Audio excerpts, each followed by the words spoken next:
Welcome to Jake's Happy Nostalgia Show, the podcast where nostalgia comes alive. Since July of 2021, Jake and his friends have interviewed professionals in the worlds of acting, directing, writing, puppeteering, and many more. Who will they be chatting with in this week's interview? Find out in this Jake's Happy Nostalgia Show episode. Hey everyone, welcome to this episode of Jake's Happy Nostalgia Show, where nostalgia comes alive. I'm your host, Jake Deffinbaugh. With me today, as always, our co-hosts Chris Bixby and Matt Bingel with his pal, Maury Monster. How you guys doing? We're good. Good. Great to Doing hear. good, I'm doing great as always. Thank you for asking. Wonderful. And who do we have today? Well, today's guest we have for today, she's a puppeteer and Muppet performer. She performed Ji-young and as well as Elena, aka Julia's mom.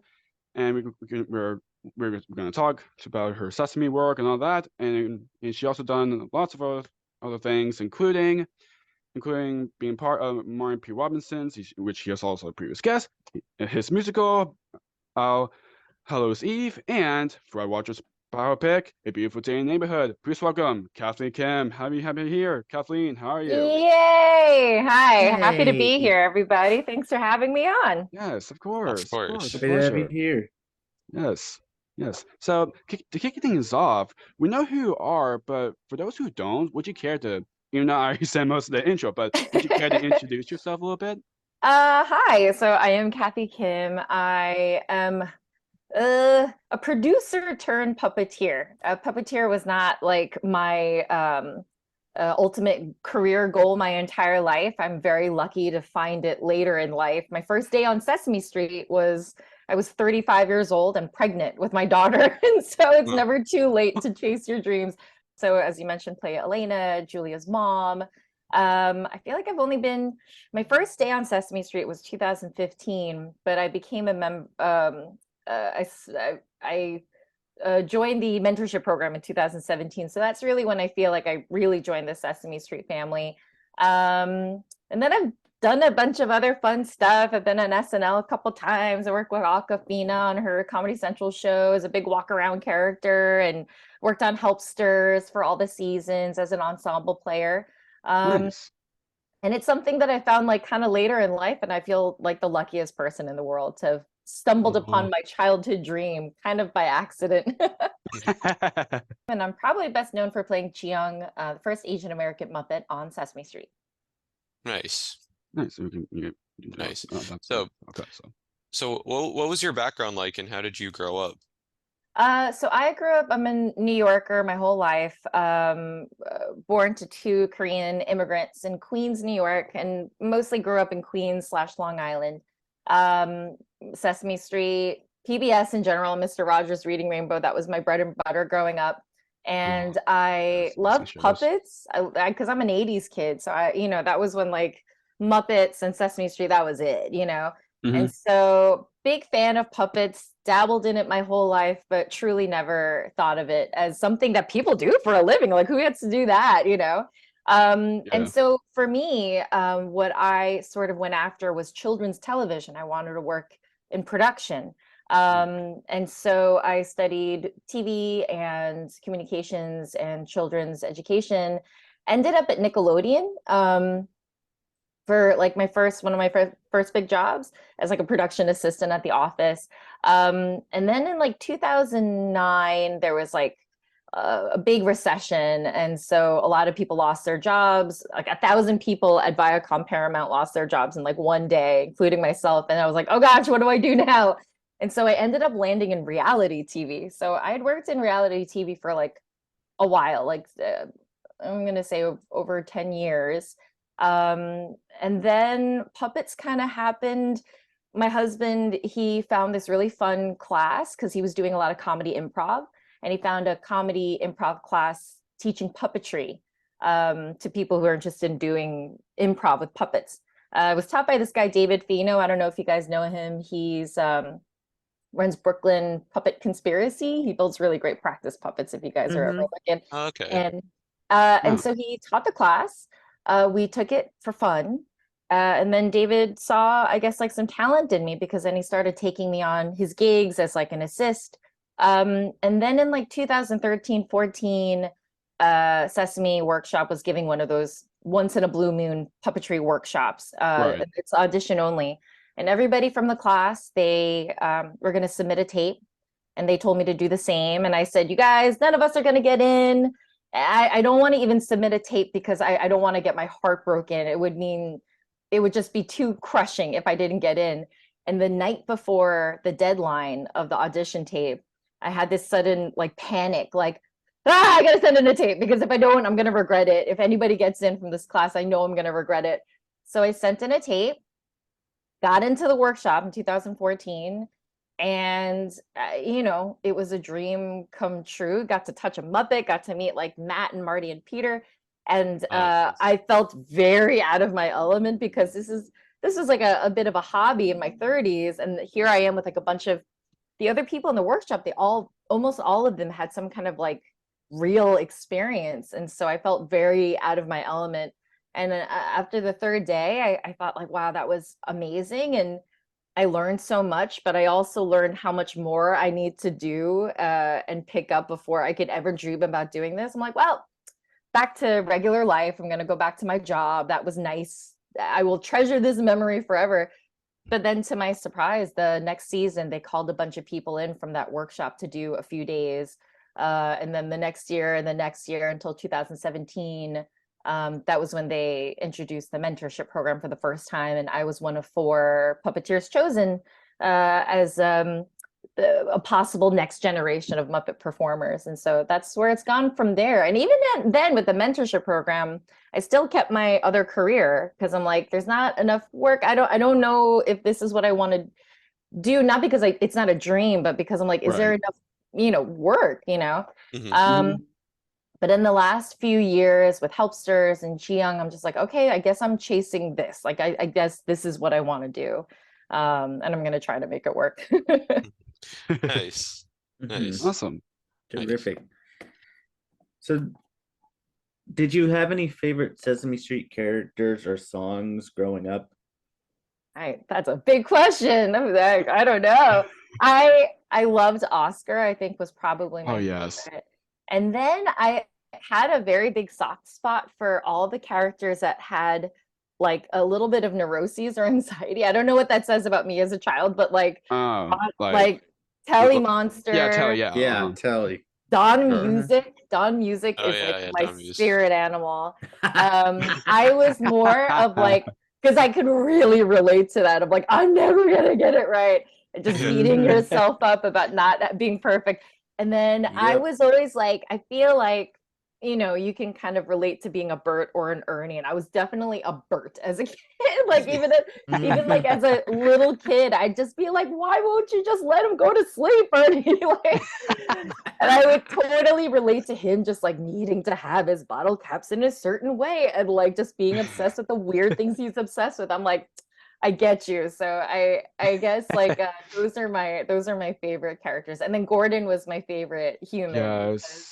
He always felt like everybody felt real, but Gordon, I to a degree, even as a kid, I knew how TV worked, but Gordon felt like a real person, like a real neighbor that like actually lived on Sesame Street. And so I got to work with him a couple times and tell him that, and it was such an honor. Yeah. That's awesome. That's awesome.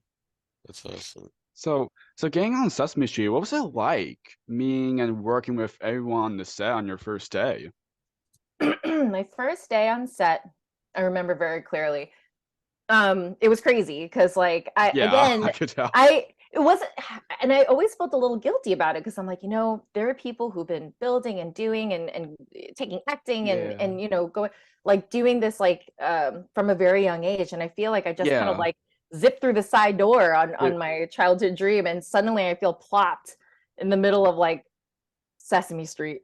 On the set with all these puppeteers who are like the best in the world. And I'm like, what am I doing here? They're like, it's like I'm not supposed to be here. Like, what is going on?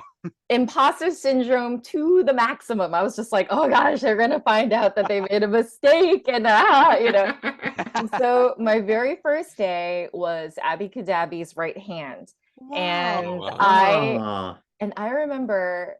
Oh gosh, she was like, I just assumed that she would want to control her wand. And so she's like, are you ready to do the wand? I'm like, what? Like, the right hand, the wand is in the right hand. And I'm like, What? okay. What? And John Kennedy, he usually Oh, I did. see those previous guests as well. Yes, Uh-huh. he's wonderful. And he Yes. was usually for a long time Abby's go-to right hand. And he's just like, and I think he's probably told you this, he's a utility guy. Like he can do anything. And so Mhm.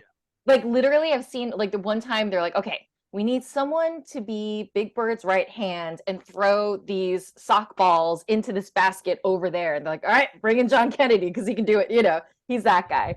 And so he makes that wand look very easy because it just looks like this, but it's so bendy that it's like really hard not to make it reverberate after you zippity zap, and then it wants to do that. I don't know how he makes it like, you know, just like click right there. But so I was very nervous. And then like we were under a table because we're doing arts and crafts.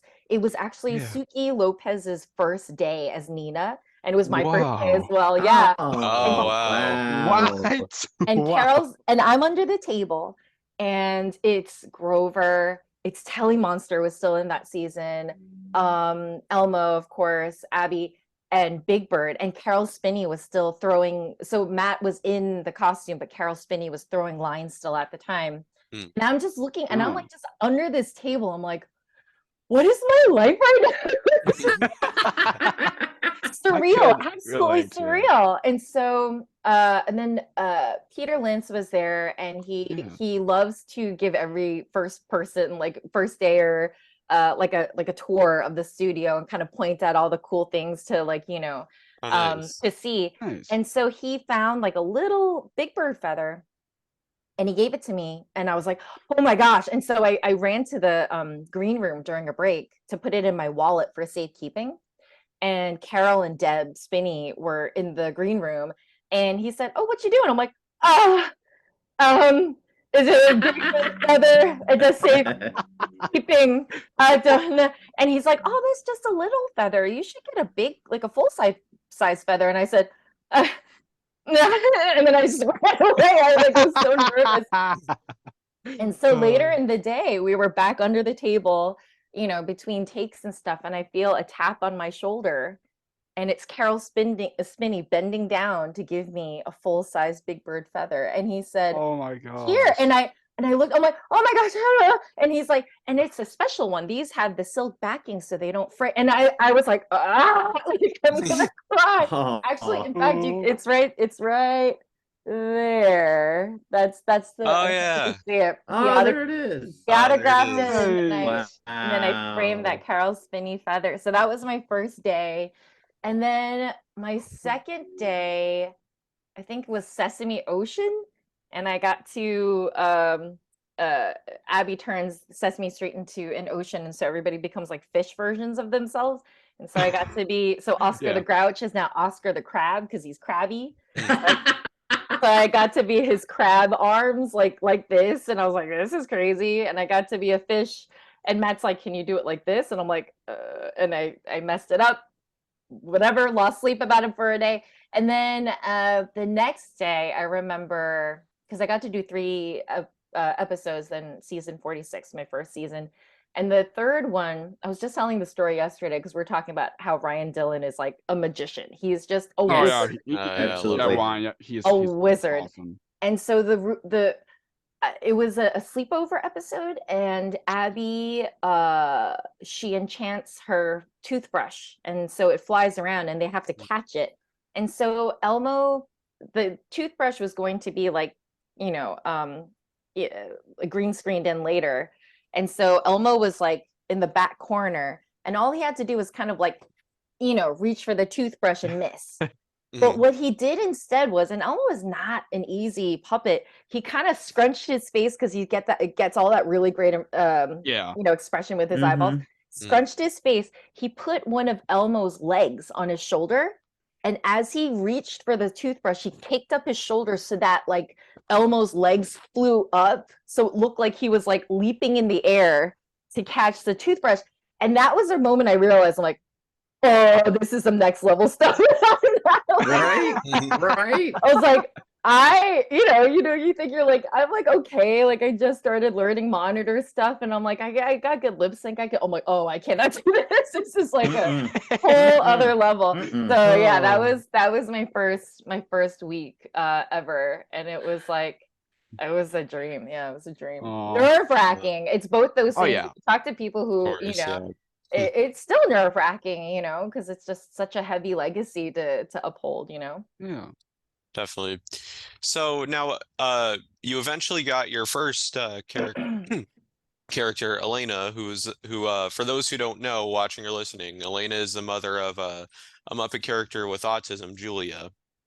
So how did Elena come about? So Julia's family was that was like the brainchild of the social impact team who do a lot of the autism focused videos. And they decided to make a whole family to help teach other families who, are impacted by autism, teaching them not just like coping mechanisms, but also just putting up a mirror of representation of like how normal Julia's family is. They just do things slightly, differently, just like every family does things differently. Exactly. And then it was important also to have Sam, the sibling, played by Spencer Lott. They all sent out like auditions for everybody. And I've been on the audition list for new characters and stuff. And sometimes I got callbacks, but I hadn't gotten anything. And so I truly sent in an audition. I think they just wanted a vocal audition at first, really not thinking anything was going to come of it. And then I got called back and they had us all, all the sort of potential family members were kind of mixed and matched to see like, how we all work together. And I remember just kind of having fun with it because, again, I didn't think I was going to get it. And so I was like, kind of razzing. Paul McGinnis was also going for the dad characters, now playing for played by Peter Linz. And I remember just like razzing him and stuff and just like making fun of him in like a cute way. And like, and I guess that's what got me the role was that she just kind of seemed like cool and like, like a young mom and, really sweet and funny and stuff. And so, so yeah, that's how that worked out. Nice. Awesome. So what are your thoughts about people with autism feeling, represented by having an autistic Muppet like Julia? I mean, I know there's a lot of different feelings. It's tough because like, you've met one person with autism, and so it's hard to feel like it's hard to have Julia represent an entire community. I mean, I can relate because Chi Young, being the only Korean, or Asian American Muppet, like I can't have her represent the entire Asian American community. I can just have her be an individual. And that's what Stacey is doing her best to do with Julia. But in general, it feels like it's been a very positive response to her. Whenever I post anything, like on my TikTok or something like that, it's like so many of the comments are like I posted a behind the scenes of the Thanksgiving Day parade. And most of the comments that were about a specific character were about Julia and how seen people felt by her wearing her noise canceling, like her sound blockers. And how meaningful it is, not just for kids, not just for moms with kids with autism, but also like young adults with autism who didn't see that kind of representation on TV growing up, and how validating that is. So it's an incredible initiative to be a part of. Definitely. Oh, yes. Absolutely. So you've also gotten to work on the speaking of autism, the Sesame Workshop initiative, Sesame Street and Autism, seeing amazing in all children as well as caring for each other. What was it like working on those? Oh, I get just like in general the Julia's family.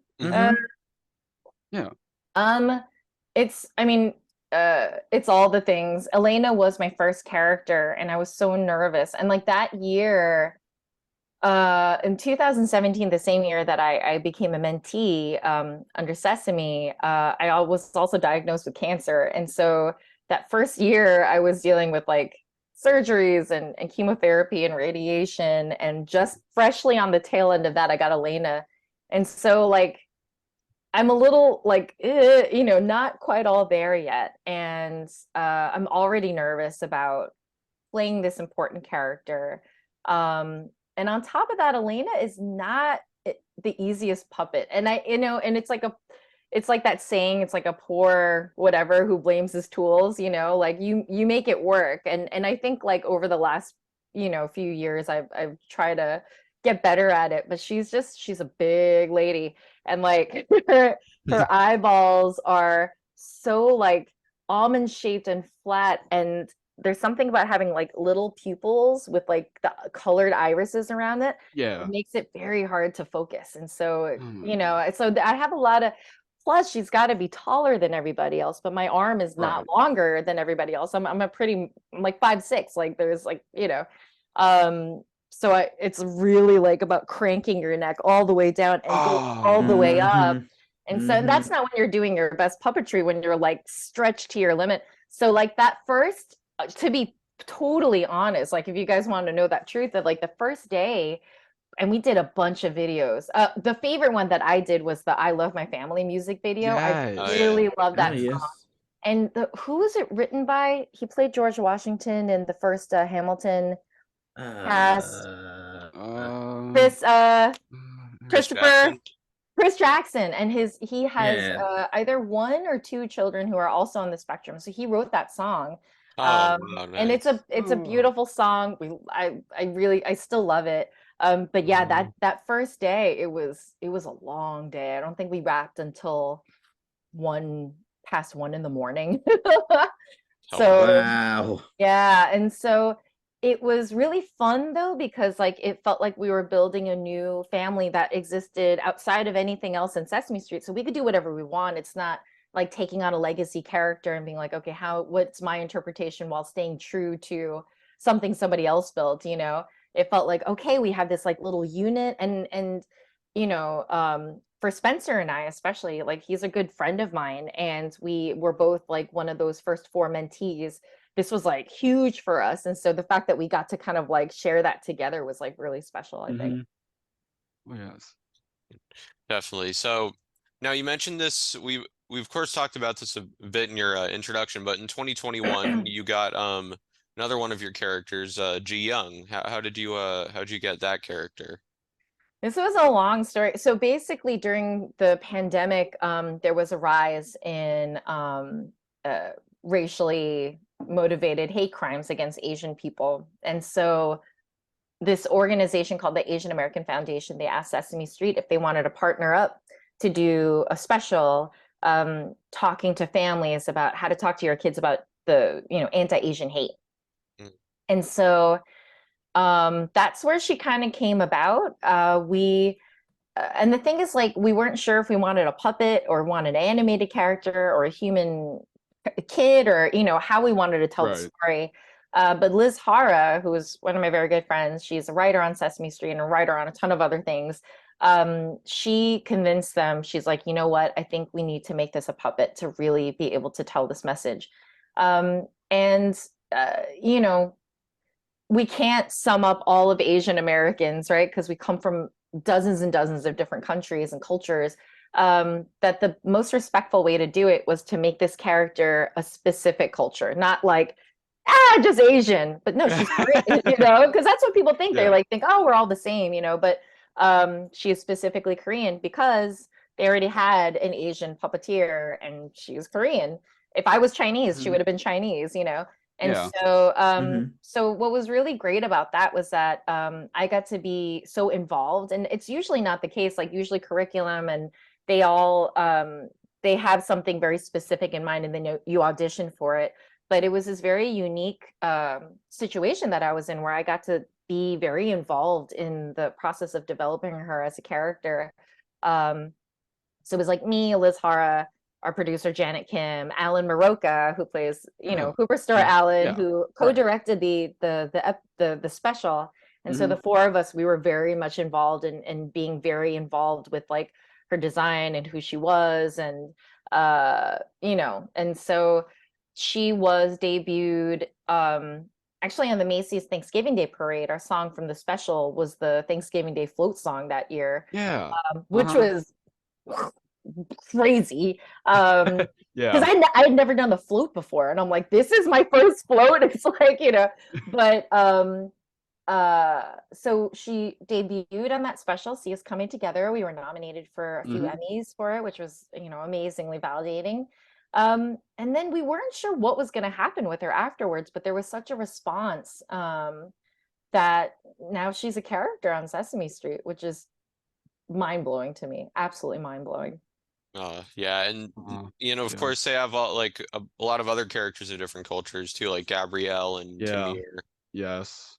Yeah, Gabrielle and Tamir were first. And I think they were Tamir was brought on as like a character always. And then Wes came in or something. Yeah, Wes and Elijah were more for the social impact stuff online. But maybe he'll make his way to the street on the series. He's so cute. Awesome. He's the cutest, so cute. When Wes comes out, we're all like, he just want to hold him like a little baby. He's so cute. Where's getting my first haircut? That is one of my favorite things that Sesame has done in recent years. I love the haircut video. Because Noel directed it. He knocked it out of the park. Yeah, everybody did great. Yeah, Bradley, Chris, Brandon Smith. Yes, Brandon Smith, very dear friend of ours. Yes. Yeah, no, everybody. Oh, Jamaica Collins also is on that too. It was great.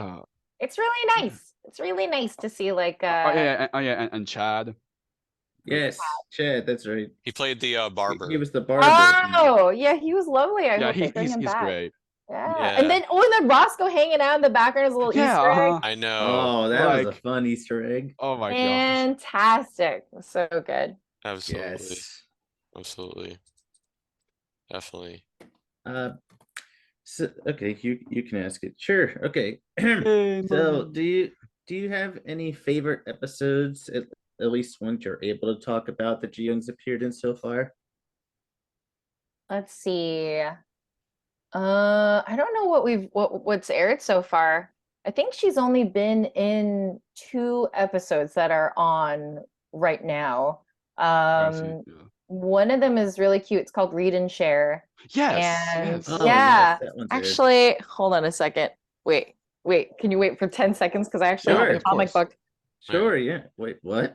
Wait, what? Wait, what? Wait, what? What is that? So in the Read and Share episode, Ji-young doesn't see a book that is about someone exactly like her, so she makes her own comic book. And the workshop, they made a bunch of different extras. I'm like, can I have one? And so I the actual comic. Wow. Nice. That's so cute. And I think it's really fun. And it was like I love Frankie, the librarian. I think Jen Barnhart's Frankie the Worm is like such a great character. Yeah. And it felt like we shot that one in 3A in like a smaller studio on a green screen. And it felt like we can just kind of have fun. It didn't feel as much like because that was my first season with Ji-young, the pressure of kind of being, in Kaufman with the big crew and stuff. And so we were able to have fun. And then it was really cute getting to read the VO for the comic book. And yeah, I had a really nice time with that. But there's a couple other episodes with her in it. One of them is like very Korean. So I'm excited for that one. That'll be really fun. Oh, nice. Definitely looking forward to it. It involves I will say it involves a dance, and so we had to bring in Jim Krupa to build the mechs for Ji-young, and it was really cool. Yeah. Oh yeah, Jim Krupa is a really talented puppeteer and puppet builder. That's a Jim Krupa. Hold on, I'll be right back. Okay. Yeah. Oh, that's awesome. Wow. This is a blatch. It was like an old like a Good Housekeeping or something pattern that you can make like your kids like a so he's got like legs like this, like a glove. Wow. And then he just kind of like he's too big right now. He can just kind of like dance or something that he was. Yeah. But Jim Krupa, being Jim Krupa, like one-upped it by putting a mech on the bottom. And so there's like a rod here. And so not only does he have these like great legs and stuff like that, he's also What? Isn't that fun? Yes, that's amazing. So he made this for me for my 40th birthday, and he made it in the colors of Heart from Helpsters, because that's who I right-handed for Ingrid Hansen and Heart. But yeah. That's amazing. Isn't that cute? He's always kind of, and the thing is, I stole my husband's office. I kicked him out. He's in the kitchen right now. But like that little Blatch is like always in the background of his meetings. That's great. That's great. That's cool. That's all. What? That's awesome. Wow. But it's been fun playing Jiyoung. Like she, some people, like Frank Oz, like he has like whole backstories to every single character. You might never know what those backstories are, but it's for him. Yeah. Right? For me, I don't have that same sort of creativity. I'm just like, you know what? Give me the script, I'll make it work, and maybe I'll find something in there to make it funnier, to make it more her.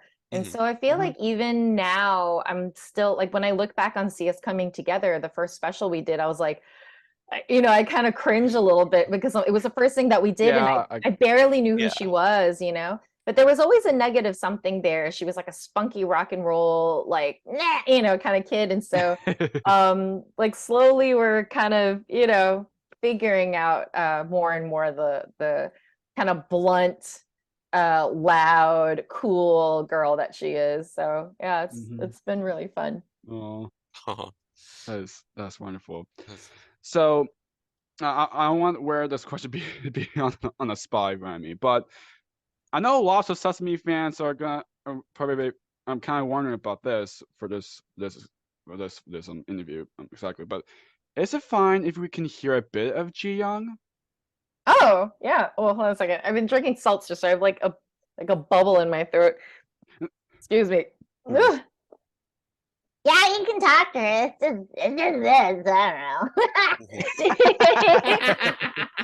It's just a slightly higher, messier, louder version of Kathy. I'm confident than Kathy was when she was 7 years old. Like, I'm super proud of my Korean culture, and I'm a lot more. I'm not afraid of falling and scraping my knee. That's why I'm so good at skateboarding, and I really shred the electric guitar. But everybody knows that. I love rock and roll. Rock and roll forever. That's awesome. That's awesome. Hi, Jiyoung.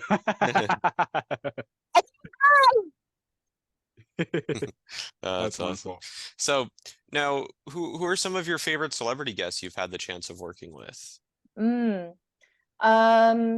Last year, for season 53, we had Samuel L. Jackson, and that was like, yeah. I mean, you don't get much bigger than Samuel L. Jackson. He was so great. And it's really funny because like on Helpsters, we had so many celebrities, and you really see that like, you kind of get more intimidated by like the more the successful or famous they are, but the more famous, successful they are, it seems like there's a reason they got to that point, and it's because they're talented, they work hard, and they treat the people around them well, with respect. Yeah. And so Samuel Jackson he was just like, oh, this is how you got here. You came prepared, you're funny, you're easy to work with, and he was so kind to everybody. So that was amazing. We also had Haim last year, who's like this rock band. Do you guys know them? They're like a trio of sisters. So, yeah. The youngest one was in Licorice Pizza. Yeah, that's right. Yeah. And so they're very big, and I'm a huge fan. And so I wore the shirt that I bought at their concert like 11 years ago. And so I'm like, even if I don't get to say, because it was a big day, it was like a alphabet day, alphabet song day. So it was like A is for Abby, B is for, so it was like every puppeteer was there that day. And, it was like a lot of like different things popping up. And I'm like, I might not even get to say hi to them. It's okay. I'm just going to wear my shirt and then they'll see that I'm a fan, and then but then they called a bunch of us in because they needed us to all take a octopus tentacle, and so like a big kind of gaggle of us came in to help out with this octopus. And you've probably seen him a million times. He's like this like kind of light purple, gorgeous, huge puppet. And so we came in and they immediately saw my shirt and their jaws dropped, and they're like, "Where did you get that shirt?" I'm like, "I saw you guys at Webster Hall in like 2010 or whatever." And they're like, "Oh my God, we haven't seen that shirt in a million years." I'm like, I saw you then. You were just starting to blow up. And then they opened up for Taylor Swift, and that was the end of it. They were like just world famous. And I'm like, "But I've been a fan forever." And they're like, "Can we hug you?" And I'm like, so it went from like, I didn't think I would get to talk to them at all to like, we're friends now. And like, and so that was, and they signed my shirt, and it was really cool. That is so sweet. And then like on Helpsters, we've had on season 1 and 2, we've had some really big celebrities. Danny Trejo was memorable. He is a memorable guy. And then I remember we had a music video with Neo, and again, so famous, successful, so talented, the nicest guy ever. And so there was this really surreal moment. So again, I right hand for the big walk around character Heart. So I would hide behind Ingrid and shove my right arm in Heart's right arm and just hide, like just be hiding. And so every once in a while, like, you'll see like a little bit of like my butt or my back or something. I tried my hardest, but it was the weirdest, hardest, funnest job ever. But so we're doing a music video and we're dancing this dance that Neo choreographed. And I remember just being like, Neo, when we do this, are we pointing or is it like open hands? He's like, "It's pointing." And I'm like, "Okay, thank you."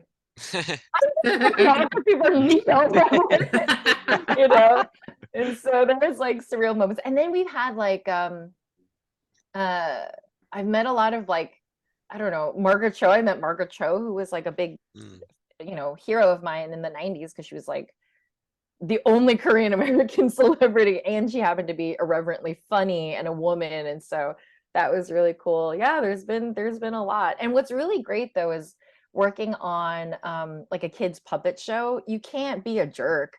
You know what I mean? You're gonna have a fun time. Oh yeah. And like whether you come onto Sesame Street and you're just like, "Oh my gosh," and like people cry. Like people cry when Elmo says hi and says their name, and then likewise on Homesters, all we have to do is point to Marty and be like, "You know who that guy is? That's Snuffy. That's Telly." And they're like, "What?" As much as we're kind of just like in our t-shirts and whatever, like on the ground, like with our arms up in the air, like it's still like, for anybody of a certain age, because now there's so much kids TV, but in my generation and older, Sesame, like PBS was it, like that everybody watched Sesame Street. So it's always really fun to kind of like be like, "And those guys, they were original Avenue Q," what? And so it's nice that like, no matter how big a celebrity is, like I'm gonna say 99.9% of the time, they're all just like happy to be there. And it's like a nice break from like, if they do serious drama, they're like, "Oh, this is so fun," and everybody's so nice to each other. Because I've only done like kids TV. Reality TV is different. It's like a small run and gun sort of like crew, but on dramas, on sort of like hard hitting like series, it can get kind of tense and serious, but it's we're here to do a job and take it seriously, of course, like time is money, but it's in such a fun way, and everybody's friends with each other, and doesn't matter what department you're in, like camera and art, and like everybody, like it's like a family. It's great. Definitely. So now going back to the subject of Ji Young a little bit, what do you think about because I asked you about with like the autism community, but how do you feel about Sesame Street now kind of expanding their lineup to have Muppets with different cultures? It's good. I think it's good. It's complicated. It's wonderful. It's, I think more than the Muppets being different from different races or cultures. I think what's really great is that it is kind of helped the initiative of bringing in diverse puppeteers. I think, I talked about how I'd never dreamed of being a puppeteer as a kid. That's because I didn't see anybody who looked like me. Like, it was all white men, mostly white men, not a lot of women, in fact, when I was growing up. And so it didn't feel like that was my world.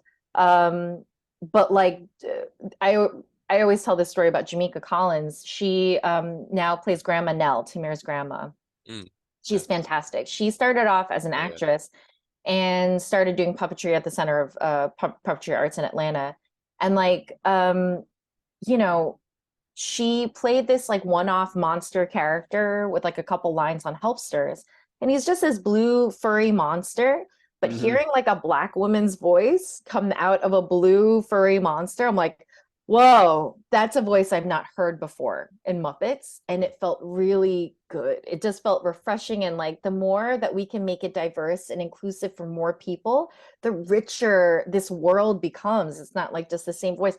And someone actually said, they're like, that doesn't sound like a monster though. It doesn't sound like a Muppet. And it's like, why doesn't it sound like a monster or a Muppet? Is it because we're only used to the same type of voice coming out of it? And it shouldn't stay like that for all the time, So, so I think it's been really wonderful that it's an opportunity to bring in different voices and different perspectives, different cultures.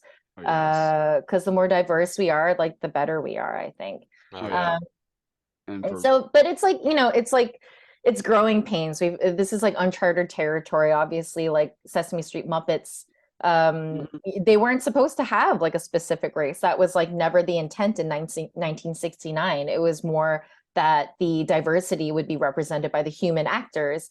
And so this is like a whole new territory. But it does make sense for now, especially the last couple seasons were focused on racial literacy, about belonging, about diversity and inclusion.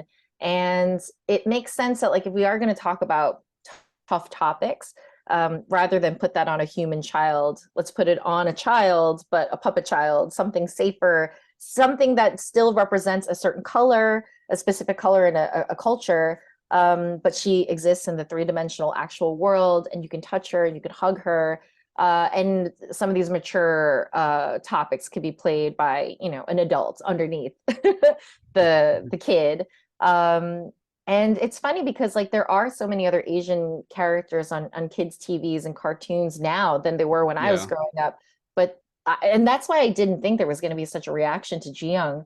I'm like, this is a different time than when I was growing up, and I hardly saw anybody look like me on TV. But the reaction was huge, and I think there's like, there's something really validating having like a Korean character on a very American institution that we all grew up watching, and that like, what is more American than a Muppet? And the fact to have an Asian American Muppet feels like, oh, we're finally here and people see us now.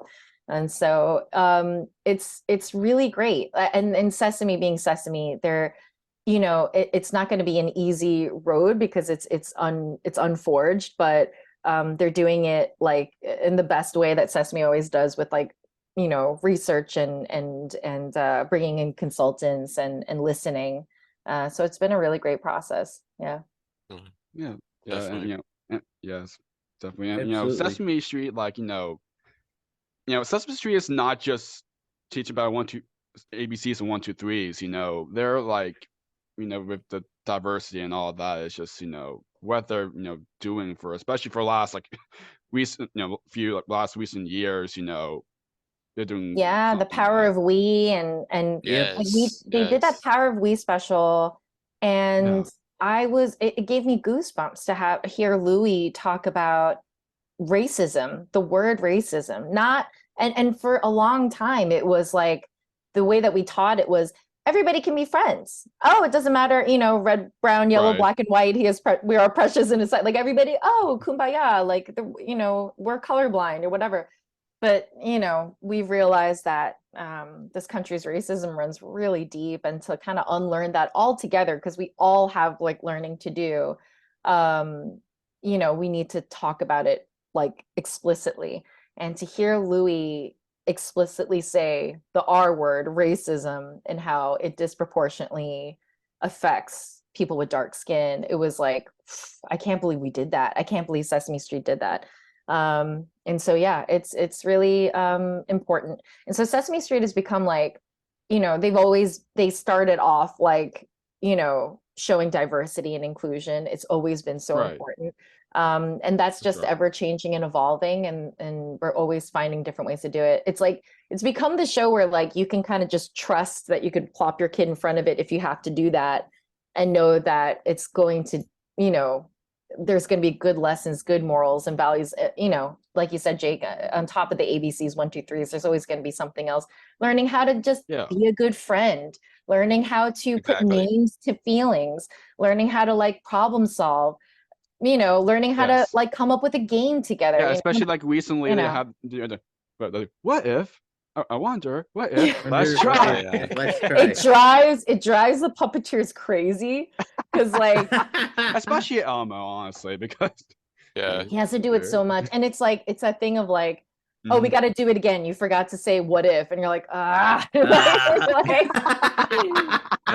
But we were talking to curriculum yesterday. We had like a big meeting between the puppeteers and curriculum and social media team to just talk about our characters and how we want to see them develop. And they said that like outside research teams like did focus groups on it, and it's incredibly effective. And we're like, okay, but we're still going to complain about it. But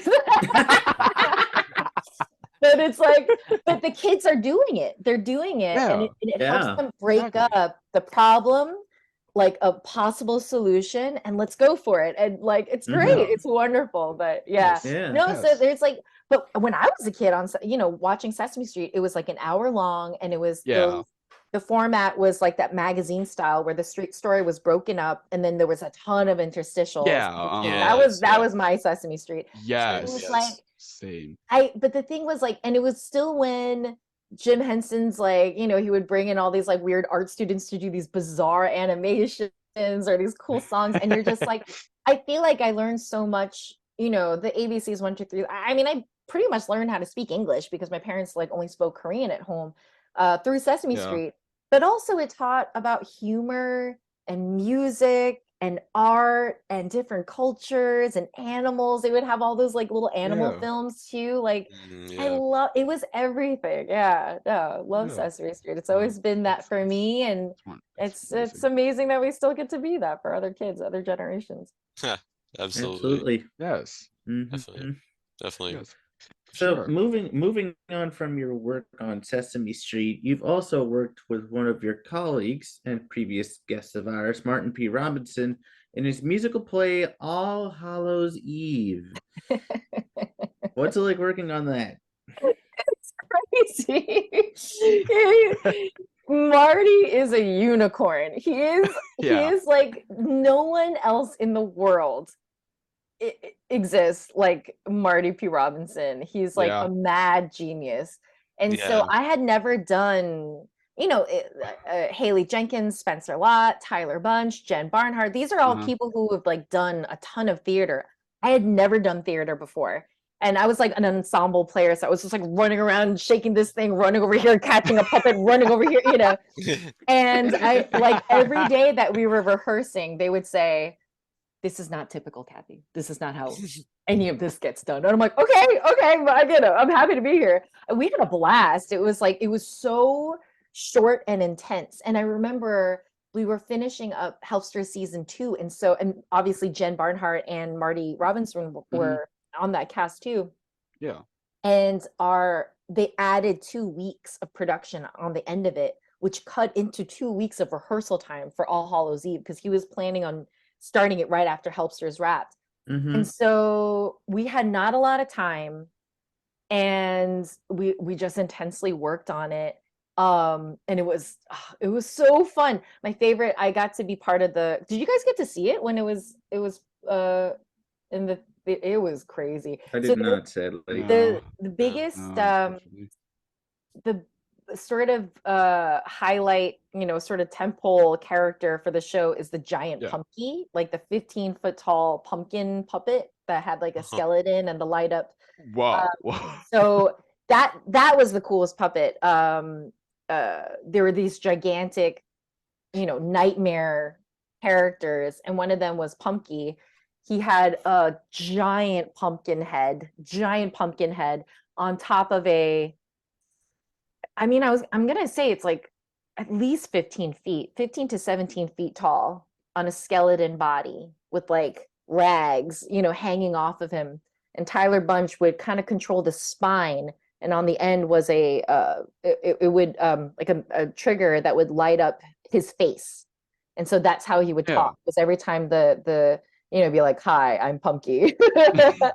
And so we were Team Pumpkin. It was myself, Weston Long, who's now in Little Shop of Horrors, Tyler's wife Marka, myself, and Sedwan Hooks, who is also a puppeteer, wrangler, builder. And we were Team Pumpkin. And so the five of us like moved this giant thing together and made him dance and sing. And that was the funnest for me, is like anytime you can like work on a team and make one thing, like this thing, move as one, character, like creature.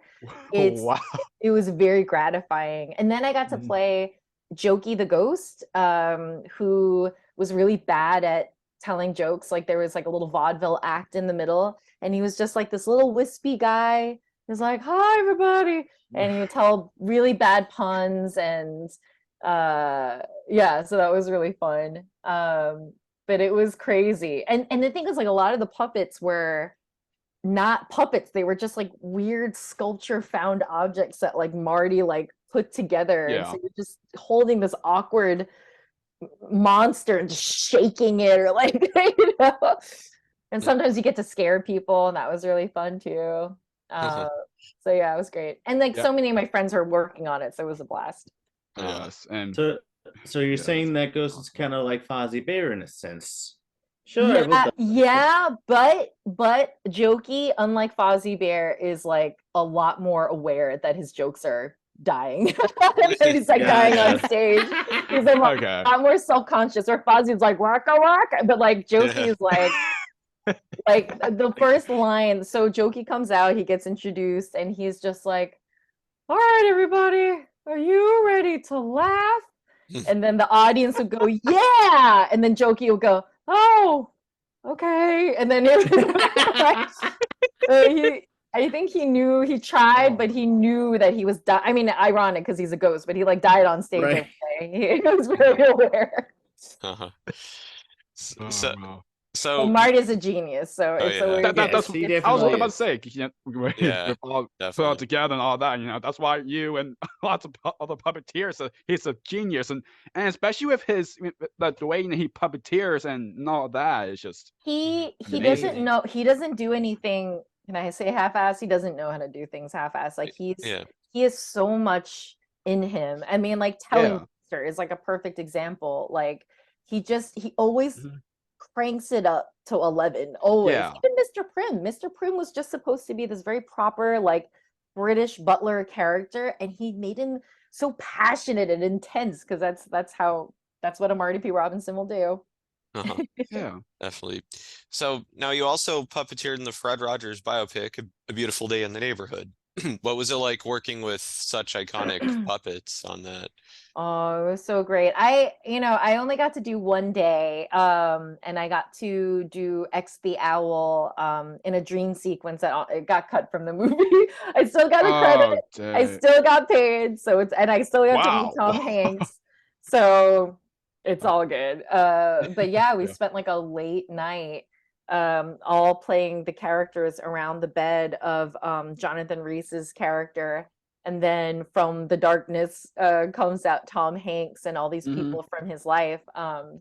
And yeah, it was a really surreal night being about, crotch high to Tom Hanks and Chris Cooper. It was really fun. And then we got to meet him afterwards, and he was so nice. He really is that guy. Tom Hanks is like the nicest, funniest, most gracious person. Yes. Like no complaints. It was just like, come on, guys, let's get it done. There's this really funny part where, I mean, it's not in the movie, but the director tells one of the actresses to get closer to Daniel Tiger, you know, just for the frame. And she's like, so you want me to get closer to the kitty cat?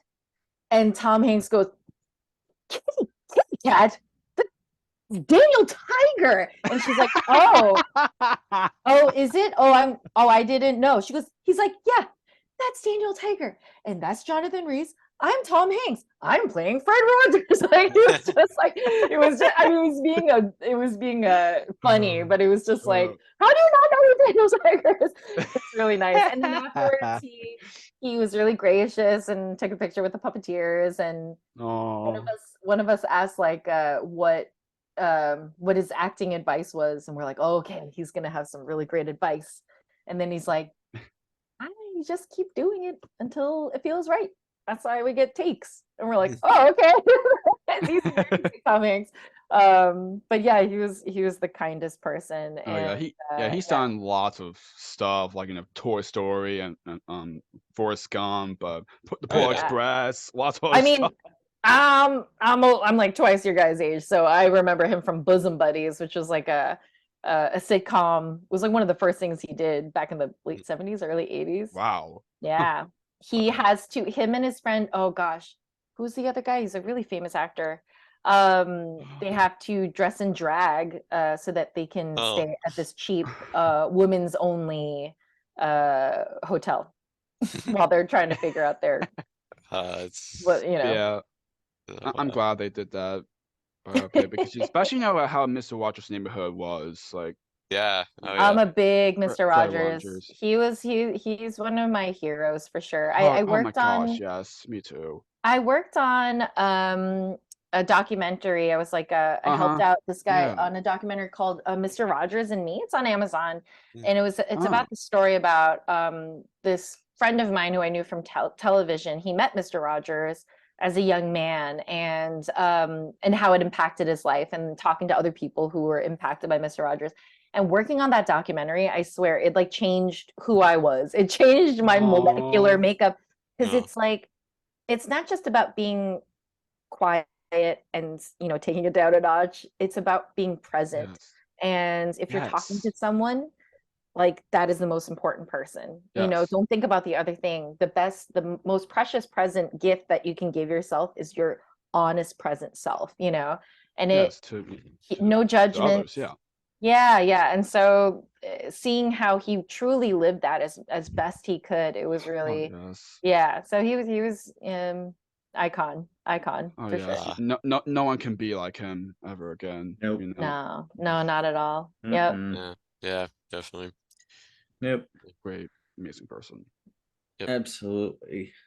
So another series you performed on was Awkwafina is Nora from Queens. What a title. Yeah. It was originally Nora from Queens, and then Awkwafina got so big, and so they're just like, maybe if we put Awkwafina in the title. That's my guess. Sounds about right. Yeah. Yeah, so what was it like working on that? It was awesome. It was kind of during the pandemic.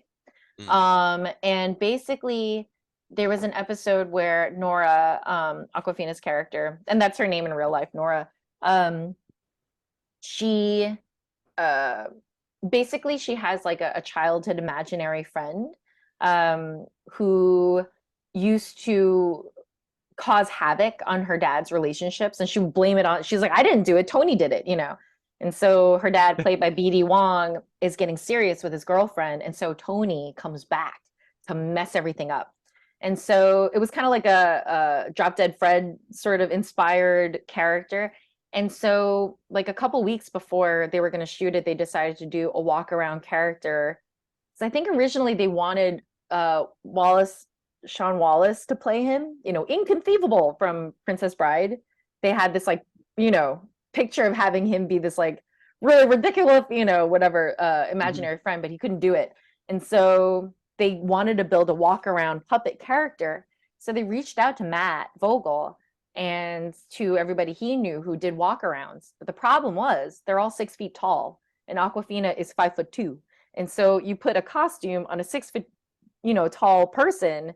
Now you've got this like height disparity that's going to make it hard, to sort of frame up in the same shot. So Matt texted me out of, and this is like during pandemic, like nobody's working. And so Matt texted me like, are you available and how tall are you? And he goes, actually, how short can you be? I'm like, what? He's like, it's for Aquafina. What? He's like, it's for hold Aquafina. on. I'm like, for Aquafina, I will hunch. How short do you need me to be? And so I told him I was 5'6", and that was like close enough. And so that's real. And there was like a interview process, to make sure I wasn't a crazy person, but like, otherwise, like Aquafina saw me on the Zoom production meeting. She's like, wait, you're the puppeteer? And she was shocked to see that I was an Asian woman like her. And so she was super stoked about that. So then the character, they mic'd me up. He looks like a cross between the Gritty, from, is it Philadelphia or Pittsburgh? Yes, Philadelphia. Gritty and Barney had a love child. That's what this character looks like. He is a nightmare. He's a nightmare, and he's supposed to be. He's really gross looking. And so they mic'd me up, and they're like, well, clearly we'll mic you up for reference. You can read the lines, but then we'll have, a male comedian or a male actor dub it. But they thought I was funny, and so they kept it. And so, and everybody, it's so funny because like when they first started posting clips, like people were trying to guess. They're like, who did the voice? And a lot of people thought I was Bobby Moynihan from SNL. I'm like, oh. Really? Yeah. He kind of like talked like this, he like had a potty mouth. Hey, what's going on? He was kind of like gross. Yeah. And so that was very fun, and she's wonderful. The whole team was like incredible to work with, and it's funny because it was like the first real thing I did alone. Like I started with Sesame, I did Helpsters, and I had so much help and mentorship from like all these incredible puppeteers who were like, believed in me and want to support me and teach me. This is the first time I had been the only puppeteer. There was no wrangler, there was no puppet captain, there was nobody who knew how puppets worked, and I was all by myself. And there was kind of like it was scary, but there was also a freedom in not being like, oh, I got to do this right because it's for Sesame Street. I'm like, I'm just going to go for it. And it was like the first time that I felt that way. I've been very timid and kind of scared. I'm so, again, it's a Dom music thing. Like I'm afraid of messing something up. And so this is the first time I said, I'm going to go for it. I'm going to go for it. And it paid off because they thought I was funny. And it kind of like, my confidence has always been like here, but it helped go, just on the confidence meter. So yeah, if you go really for it, your confidence, would be. And like you're never going to nail it if you're going halfway. I mean, ask Barty Robinson. Like, and it's this thing in puppetry too, is that like, I'm working with like Ryan Dillon and Eric Jacobson, Stephanie DeBruzzo. These people are incredible technicians, height technicians. But you look at some of the old stuff, with Frank Oz or Jerry Nelson or even Carol Spinney, their technique, some of that stuff, we would not get away with that stuff, but it didn't matter because like the character was so full on and it came from a real place and they felt real, and that was the lesson to me. Because as you guys all know, we work off of monitors. And so we're in a very unique position as TV film puppeteers that, I don't know what other performer, a dancer, an actor is looking at themselves and what they actually look like in the moment. And it can really get in your head, And so for me, I'm like looking at it, I'm like, that looks terrible. Oh gosh, that looks terrible. And now I'm in my head when I should really just be thinking about performing.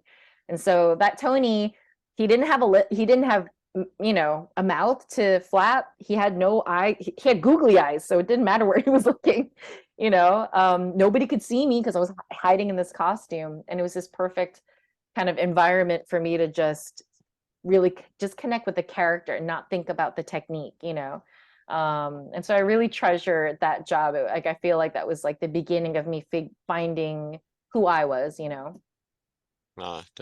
Oh yes, definitely. So overall, what would you say you've taken or learned the most from working as a puppeteer? Oh, so many things. Working as a puppeteer in general? Yeah. About Yeah. what? Mm-hmm. Be more specific. That's like so that's a very broad question. Or like like what would you say you've learned from, like, I guess, working alongside, other puppeteers like on Sesame Street or something like that? Oh man, so much. It's the best way to learn is just by watching these masters at work. Um, I think I've learned that the most important thing I learned is that there's not one way to be a great puppeteer. You can watch like all these different people and pick up, different parts of it. But there's not like, like you just have to do everything like this person and then you will be great. It's like it doesn't, because I remember there's this one time where I was talking to John Kennedy. He was like helping me with my my technique. And I said, "Well, what do you do when your hand gets tired?" And he's like, "What do you mean?" I'm like, "Well, my thumb." I'm like, when you're doing this, and he's like, "Nah, you're just dropping your thumb. It's the easiest thing in the world. You just drop it." So I don't feel like I'm putting any sort of pressure on my thumb. I'm like, "Oh, am I doing it wrong?" And then like I was talking to Ryan Dillon about it the next day, and I was like, "Yeah, John says he just kind of drops his thumb." He goes, the dropping thing, I don't buy into that. That doesn't work for me. I don't understand how that works for him." And I'm like, "Oh." And so like I realized that like, obviously there are certain things that are just tenets of like good puppetry and how to do monitor work, But in terms of like even technique, like you do what works and feels good for you and what looks good. And then the other thing that I learned is just about like acting and character work. Like there's always a way to take something and just amp it up a little bit or add more life or add more humor to add more depth. What is the thought process behind this line? It's not just like, like I don't think I'll ever sing. It's I don't think I'll ever sing, or it's like I don't think I'll ever sing. Like there's like so many ways. It's like what is behind that line, and getting to see how they all, really fill out these characters has been like a huge lesson. Yeah, but there's so many lessons every day. Every day you learn something new. Watching these incredible performers. Yeah, Definitely. So sure. since we're kind of getting close to wrapping up, so besides, because I know you guys recently wrapped season 54 of Sesame Street, is there anything you're working on currently that you can share?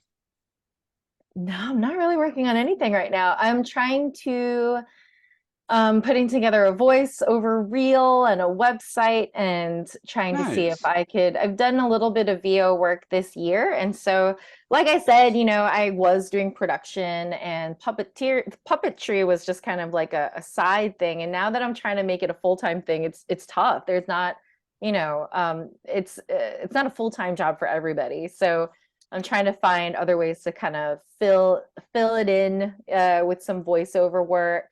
And then in May there's like it's API Heritage Month, so there's like a lot of events and things like that I'll be attending or speaking at. But yeah, just taking a break and being a mom and awesome. Yeah. Nice. That's wonderful. So, working in puppetry, what would you say are some of the most challenging aspects of it? I mean, well, the physical stuff isn't so bad. I think that like most puppeteers just have like a high tolerance for being uncomfortable. Yeah. I don't know. I think it depends on the person that you ask. For me, it's getting out of my own way and trying to be more confident. I honestly, I think that's what it is. I don't know, because the technique and stuff, you can always work on that. You can always practice and get better.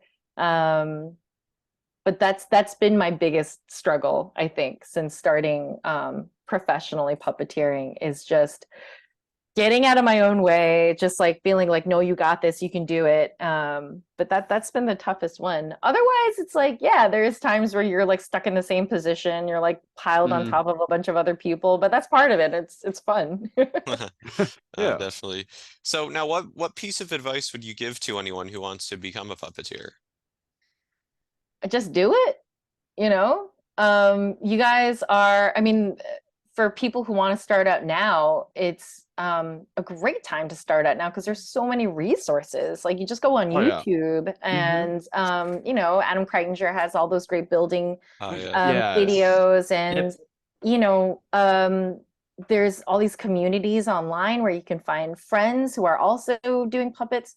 But my advice is that like a good puppetry doesn't exist in a vacuum. You can do it by yourself, you know, and you can practice, but really it's all about how you interact with others. It's about how like observing life, observing people, and putting that life into the puppet. You know, it's like having a practice group, setting up a monitor night and playing with others, like really practicing just different characters, improv, acting skills. And then it kind of pushes you too, because you can kind of like just sit there and like practice your walking and stuff. But if you improv, if you're working with like a group, other things might happen and it might challenge you. Like, oh gosh, how would I go? It's like, yeah, can you go downstairs and get that, you know, box for me? It's like, oh, how do I go downstairs? You know, like it kind of forces you to like try different things too, because puppetry is not at its best when you're just like sitting there and talking, you know. It's like it's where it's I don't know, like where you put your focus, how you, I don't know, how does that puppet look like it's thinking? How does that puppet look like it's feeling sad or that it's anxious or excited about something, you know? It's so much more than just you know, one little puppet just by yourself. So that's my advice, is like find other people and do it with them, because you'll learn and teach each other, learn from one another. We have like a, you know, we're a part of like a puppetry community, so we always, you know, always, you know, do something like that. So turning the tables, what's the best piece of advice that you've received as a puppeteer? Whoa, brother. Oh, so many. But because the thing is, like, I'm very lucky. I'm very grateful that it's not just that I get to watch these people perform, is that like some of my heroes have become some of my dearest friends, you know, and that, and because of that, it's like they believe in me and they want to help me and they want to help grow me. But like, I don't know, there's so many. I don't know. You got to give me like a topic, because it's like, it's just, literally, it's every day. Every day you're just like, oh, I didn't even think about that.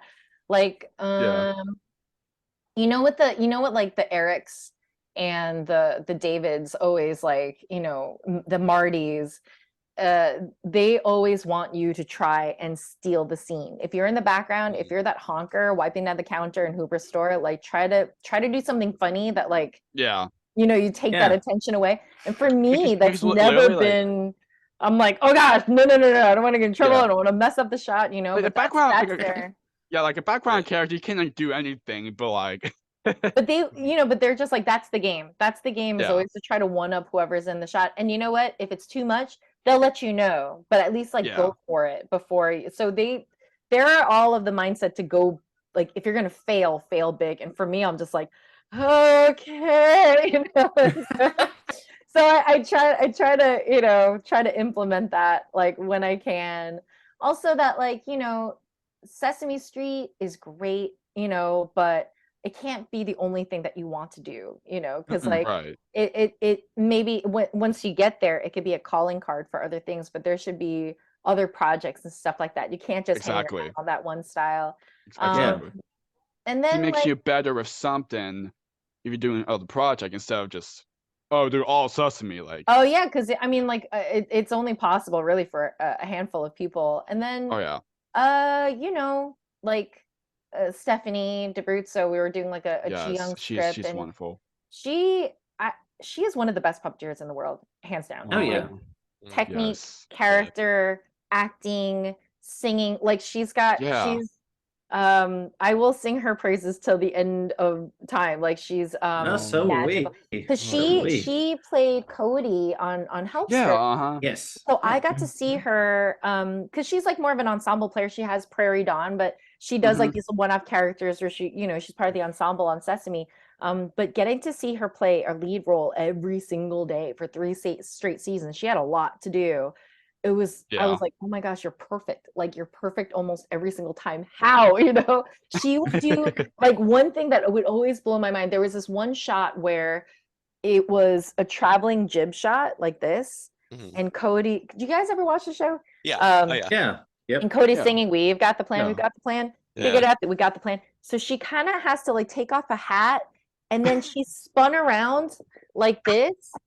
But like turning your puppet and staying center frame is really hard. Oh, She's doing that Uh-huh. on a moving jib shot. She's staying center of frame and turning, and I'm like looking around. I'm like, you guys What? don't know how hard this. Like the other puppeteers would know, but I'm just like looking at the like. I'm like, do you know how hard you guys? I want to scream it from the rooftop. I'm like, this is really hard, and she nailed that 3 times in a row. You know, she's incredible, incredible. But she, you know, we were doing a Chi-Young thing, and I get in my head. I still get in my head sometimes, and she was just like she wanted to remind me that for all the Asian girls watching who are afraid to take up space, like Chi-Young is going to be that kid for them. That who she's like a person who's not afraid to take up space. So you cannot be afraid to take up space too. And I was like, thank you, Stephanie. So that was recent, but it's hard to. I don't know. I should probably put like a list together because it's just been years of wonderful mentorship and support. Priceless, Definitely. really priceless. Yeah. Definitely. Oh yeah, definitely. Mhm. So, are there any words would you like to say to those who watching or listening have been supported the projects you worked on over the years? I don't know. It's like when you work on a thing and then it kind of goes, it's not like you're doing theater, right? You know, Right. Right. clap, you go off and it just kind of, it goes off into the ether. And so you don't realize that people are watching, but I don't know. It's just like I've gotten a lot of messages from like the Asian American community, especially about Chi-Young and just, you know, I'm just appreciative that like that it's been such a supportive community and the initiative behind her has been so supported. But yeah, the only other thing I can say is that like it's never too late to, you know, go after your dreams, no matter how weird they are. As long as you, and honestly, I can't say that I do it alone. Like my husband, he's very supportive, and the fact that he can kind of hold down a good job while his crazy wife goes off after her crazy puppetry dreams is like, you know, it takes you can go after those crazy dreams. It's never too late, but it really helps to have a supportive community around you. Exactly. Definitely. Exactly. Definitely. Yeah, as you said, you know, Sesame isn't really the is all that ends all thing. We were talking about this kind of earlier, and you know, it's also best to just do your own thing. You know, we've been doing this how long? Almost 3 years. Our thing we've been doing almost 3 years now, and yeah, I think it's working out. I'm sure it brings you a lot of joy too. It does. It really like, does. Oh my gosh, yes. You know, it and really like that's valuable too. You know. Oh yeah, absolutely. Yeah, definitely. Yes. Yep. So if people would like to connect with you, where can people find you? I'm most active on Instagram at KAFODE, cathode. It's like a bad spelling of cathode ray, which is like a tube in TV because I work in TV. And then I just started on TikTok. It's at Kathleen Kim, KAFFY Kim, like saltwater taffy, but Kathy. And I'm kind of dabbling there if you want to check it out, but I'm most active on Instagram. And I also quickly want to ask, Ji-Young, is there any words you'd like to say to the fans of supported? Keep rocking on. Shine, shine your bright star as bright as it can shine, and eat your vegetables. I don't know. So to end this off, so of course this podcast is called Jake's Happy Nostalgia Show. When you think of nostalgia, what do you think of, or how would you define the word nostalgia? I mean, nostalgia is something that takes you back to a safer, simpler, fuzzier time. I mean, for me, I thought that nostalgia was stuff that was connected to your own childhood, but now it feels like young people are connecting to things that were way before they were born. And so I think the word nostalgia is changing a little bit, because you see like the vaporwave and synthwave and like those like videos of like 90s malls, and like young people. Do you know what I mean? And so it's like, how can you be nostalgic for a time that you weren't even born in? But I think it's like nostalgia kind of the definition can be stretched out to mean not something from your own childhood, but just something that kind of takes you back to a place and time that felt simpler and safer and comforting, I guess is what it is. And for me, it's like 80s stuff, man. All the 80s stuff that's like coming back, and definitely. Like the cartoons that I grew up with, and the sort of Trapper Keepers, Lisa Franks, and the Thundercats and Gem and all that stuff. That's nostalgia. Awesome. And also, I know you did talk to him like a couple of days ago, but DJ Bob Runkel, he said hi. Oh yeah, DJ Bob's great. He's actually great. He helps with our podcast as well. He's a great friend of ours. So we honestly, we wouldn't have this podcast if it wasn't for Bob. So he's wonderful.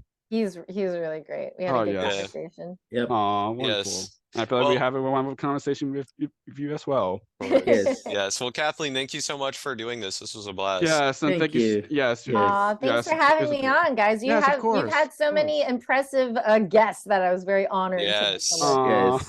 Yes, awesome. definitely. Yeah. Thank you so much for being on, and thank you so much for where you are, for Jiyoung and everything. Be a part of our lives, and keep up your great work, and see what's next for you. Thank you. Same for you guys. Keep doing this. This is so great. Yes, absolutely. Well, anyway, Kathleen, enjoy the rest of your day. This was great. Yes, thanks, guys. You too. Bye, everybody. See ya. Bye. Take care. Have a great rest of your day. Bye. Bye. Bye. Bye. Well, it's goodbye from us as well. This was a blast. We had an absolute wonderful time with Kathleen Kim, and getting to talk to Jiyoung, of course, as well. Yes. Wonderful. And keep your eye out for more amazing interviews coming up, as always. So keep your eye out for everyone. But until next time, keep nostalgia alive, and see you next time for great another episodes coming your way. See you next time. Bye-bye. Bye. Take care, everyone. Bye-bye. Bye. Thank you for tuning in to another wonderful Jake's Happy Nostalgia Show interview. Be sure to follow Jake and the crew on social media and stream the show wherever you find your favorite podcasts. And as always, remember to keep nostalgia alive. Bye-bye.